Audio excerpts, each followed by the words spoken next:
요한복음 마지막 장을 읽는 날인데요. 요한복음 오늘 저는 1절부터 14절까지만 나누려고 해요. 15절 이하는 제가 주일날 나눠보려고 하는데요. 14절까지 이렇게 내용을 보면서 주님은 오늘 우리로 하여금 믿음이 더욱 자라가야 한다라는 것을 우리에게 좀 알려주고 계신 것 같아요. 보여주시고 또 알려주시고 또 경험하게 하신다라는 생각이 들어요. 저는 그래서 오늘 세 가지로 좀 나눠보려고 하는데, 우리의 믿음이 더욱 자라가기 위해서 주님을 우리는 더 많이 만나고 주님의 일하심을 더 많이 경험해야 된다라는 겁니다. 요한복음 20장에서 예수님이 부활하신 후에 두 번에 걸쳐서 제자들에게 나타나셨거든요. 모든 제자들이 이렇게 함께 있을 때 나타나셨고, 또 이후에 보면 도마가 믿지 못하니까 도마를 위해서 다시 한번 나타나셔요. 그리고 이제 오늘 읽은 21장에도 예수님이 나타나시는데 2절에 보니까 7명의 제자들이 고기를 잡고 있다는 것을 알 수 있어요. 그러니까 오늘 세 번째 주님이 나타나신 거죠. 14절에 보니까 세 번째로 제자들에게 나타나신 것이라 이렇게 말씀을 하고 있어요. 이렇게 세 번이나 나타나시는 이유는 뭘까요? 아직 제자들이 예수님의 그 부활에 대한 믿음이 온전하지 못하다라는 거예요. 제자들이 예수님을 봤지만, 평강이 있을지어다라는 음성을 들었지만, 손과 옆구리를 봤지만 어떻게 해요? 아직 부활에 대한 믿음이 아직 견고하지는 않아요. 우리도 여러분 그래요. 우리도 주님의 일하심들을 많이 경험하거든요. 그래서 말씀을 들으면서 그렇구나, 하나님이 이렇게 살아계시구나. 그런데 또 이 어제 말씀을 나눴던 것처럼 또 잊어버려요. 또 하나님이 또 우리의 삶의 여러 공동체를 통해 또 하나님이 얼마나 사랑하는지 알려주시고, 또 우리가 기도할 때 하나님이 기도를 친히 들어주심으로, 응답해 주심으로 말미암아 그의 살아계심을, 또 우리를 보호하심을 드러내시거든요. 그래서 우리가 그때도 만나요. 그런데 우리가 여러분 어때요? 또 현실에 가면 그 주님의 말씀이 기억이 안 나고 그 현실의 벽에 눌려 살아버릴 때가 있어요. 이런 우리에게 필요한 건 뭐냐면, 우리 더 주님을 많이 만나야 된다. 주의 일하심을 더 많이 경험해야 돼요. 그래야지 우리의 믿음이 더욱 자라가고요. 그래서 어떤 환난, 어떤 시련이 있더라도 능히 이길 수 있는 힘이 생기는 거예요. 오늘 말씀을 보면 18절 이후에 보면 주님이 우리 베드로를 원하지 않는 곳으로 데려간다고 하면서 따르라고 하거든요. 근데 그 자리는 고난의 잔을 마시는 곳이에요. 되게 힘든 곳이에요. 근데 여러분 어떻게 해요? 믿음이 더욱 자라가면서 이거를 등이 감당할 수 있게 되는 거예요. 우리가 여러분 아이들을 교육할 때도 보면 이런 이야기 많이 하거든요. 많이 봐라, 많이 경험해라, 이런 이야기를 해요. 그래야지 우리의 정서가 자라가거든요. 그리고 사고의 폭이 굉장히 넓어져요. 정서가 자라간다는 건 이제 우리 성품이 자라간다라는 거죠. 그리고 이제 이런 아이들에게 성장 과정이 있다면 신앙생활도 어떻게 할까요? 어린아이가 자라간 것과 똑같아요. 그러니까 우리가 신앙의 성품들, 예수님 닮아가는 것들, 그리고 예수님이 가셨던 그 길을 가려고 하면 많이 보고 많이 경험해야 돼요. 예수님이 제자들에게 다가가는 모습을 보면 다양한 모습으로 찾아오셨잖아요. 공간을 초월하는 방식으로 찾아오시고, 또 말씀해 주시고 만져보라고 하셨던 주님. 근데 오늘 보면 어떤 경험을 하게 하셔요? 물고기를 많이 잡게 하시는 하나님의 기적을 경험해요. 이미 이건 경험했던 이야기예요, 제자들이. 그런데 여러분, 부활 후에 주님이 보여주시는 이야기는 또 특별한 거예요. 여전히 주님은 살아계시고, 죽으셔서 능력 없는 예수가 아니라 죽으신 예수는 뭐예요? 본인도 살아나셨을 뿐만 아니라 여전히 그가 말씀하시면 고기는 어떻게 해요? 가득히 잡는다라는 걸 보여주는 거예요.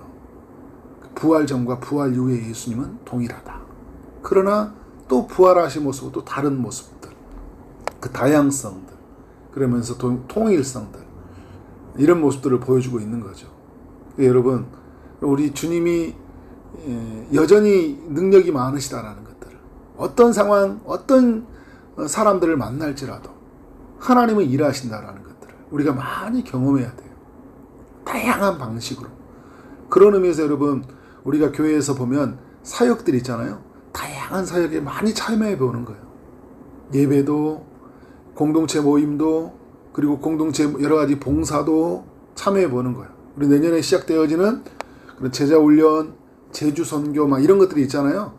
다양하게 참여해 보는 거예요. 그러면 하나님이 어떻게 많이 보게 하시고 많이 경험하게 하심으로 말미암아 우리의 믿음을 자라가게 하는 거예요. 또 하나는 뭐냐면 우리의 믿음이 더욱 자라가기 위해서는요, 우리가 하나님 말씀에 온전히 순종해야 된다라는 거예요. 예수님이 베드로를 와 다른 이 제자들을 향해 어떤 말씀을 하십니까? 고기를 이제 6절에 보니까 내 오른편에 던지라 이야기하잖아요. 5절에 보면 얘들아 고기가 있느냐라고 이제 물어보잖아요. 없나이다 하니까 그물을 배 오른편에 던지라라고 이야기하고 있어요. 그랬더니 제자들이 어떻게 합니까? 던졌더니 물고기가 많아 그물을 들 수가 없을 정도로 잡히게 된 거예요. 여러분, 우리가 믿음이 자라가기 위해서는요, 우리의 생각을 철저하게 내려놔요. 또 내려놓고 또 내려놓고. 내가 볼 때는 여긴데. 여러분, 제자들은 고기 잡는 전문가들이잖아요. 그런데 낯선 이가 와가지고 그물을 어떻게 해요? 오른편에 던지라고 이야기하고 있어요. 아직 예수님 줄을 잘 모르거든요. 그런데 어떻게 합니까? 그 말을 들어요. 근데 여러분, 우리가 이렇게 중요한 거예요. 좀 우리는 사람들의 말들, 누군가가 말해줬을 때 잘 들을 필요가 있어요. 무엇보다 주님이 우리에게 말씀하실 때 어떻게 해요? 내 모든 생각을 내려놓고 내가 볼 때는 내 경험에 의해서는 그런 말이 아니라 당신이 볼 때 그게 옳은 것 같다. 무엇보다 주님이 말씀하시니까 그것은 어떻게 하는 거예요? 내 생각을 뛰어넘는 뭔가 심오한 진리가 있다라는 것을 믿고 우리가 순종하는 거예요. 그러면 어떻게 돼요? 우리가 더욱 자라가요. 믿음이 우리에게 여러분 큰 무기고 순종이 큰 무기예요. 믿음을 자라가는 것은. 세 번째는 뭐냐면 우리를 섬기게 오신 예수님의 사랑을 더욱 많이 받아야 된다라는 거예요. 근데 여러분, 오늘 이렇게 베드로와 제자들이 이제 물고기를 많이 잡잖아요. 들을 수 없을 정도로. 6절에 보면 7절에니까 베드로한테 말씀하시거든요. 뭐라고 말씀하셔요? 주님이다 라고 얘기해요. 베드로야 주님이다. 어제 마리아에게 찾아왔을 때 마리아에게 뭐라고 합니까? 마리아야 그러잖아요. 익히 들었던 음성이에요. 그런데 베드로에게 이야기해요. 주님이시라 이야기해요. 베드로, 그 제자가 베드로에게 이르되, 그죠? 그러니까 그러면서 주님이시라 이렇게 이제 그 사랑하는 제자 요한이 이제 이렇게 말을 했다. 주님이 말씀하시고 이제 요한이 베드로에게 주님이라 하니까 베드로가 어떻게 합니까? 옷을 벗고 있었는데 그 주님이라 하는 말을 듣고 겉옷을 두른 후에 이제 바다로 뛰어내리는 거예요. 그들이 주님이라고 불렀던 사람, 그리고 주님으로 만났던 그 예수를 보자마자 어떻게 하는 거예요? 이제 바로 옷을 벗은 채로 가면 이제 거물을 김는이라고 옷을 벗고 있었기 때문에 이제 그렇게 나가면 스승에 대한 결례잖아요.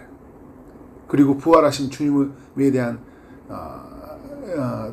것에 대해서 어떻게 하는 거예요? 내가 마땅히 경배할 사람으로서 마땅한 예의를 차리는 거예요. 그리고 무엇보다 그 하나님의 아들 예수를 만나고 싶은 그 열정에 의해서 뛰어드는 모습을 우리가 볼 수 있어요. 그러니까 이게 무슨 이제 의미를 또 담고 있냐면 베드로는 이제 도망갔던 사람이잖아요. 그런데 여러분, 제가 주일날도 이렇게 막 은혜를 나누겠는데, 베드로가 3번 부인했거든요.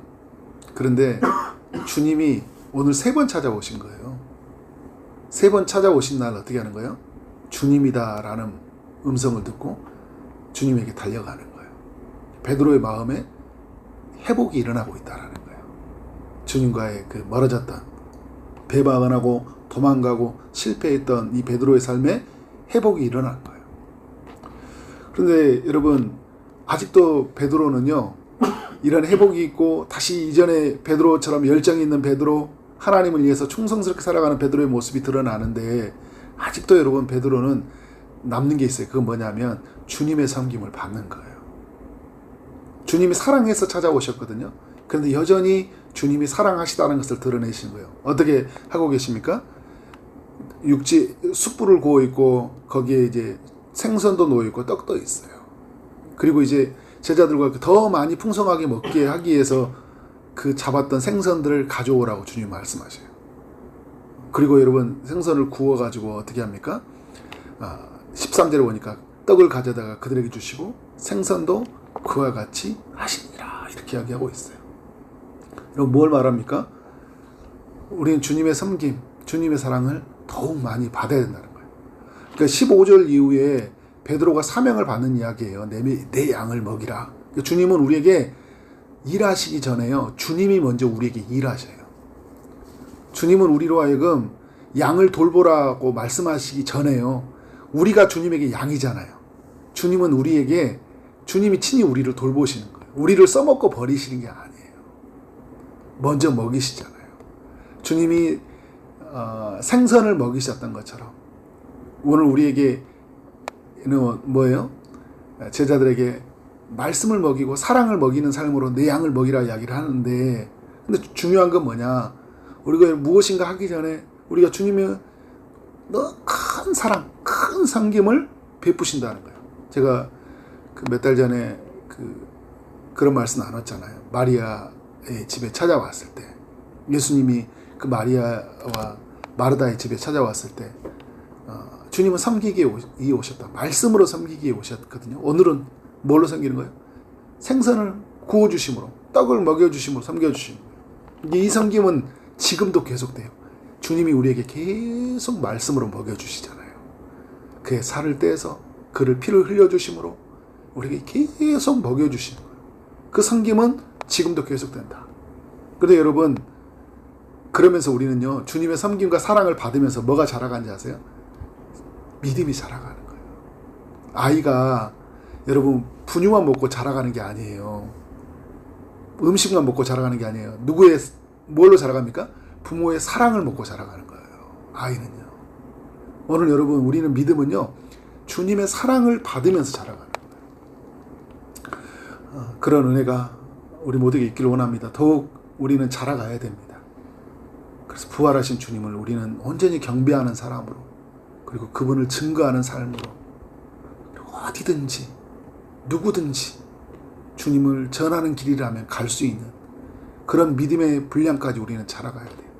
제자들이 땅끝까지 이르러서 주님을 증거해냈던 것처럼 순교자의 피로써 교회를 세우고 또 교회를 확장해 갔던 것처럼 오늘 우리의 믿음의 사람들이 그렇게 지어져 가기를 주 이름으로 축원합니다. 네, 기도하도록 하겠습니다.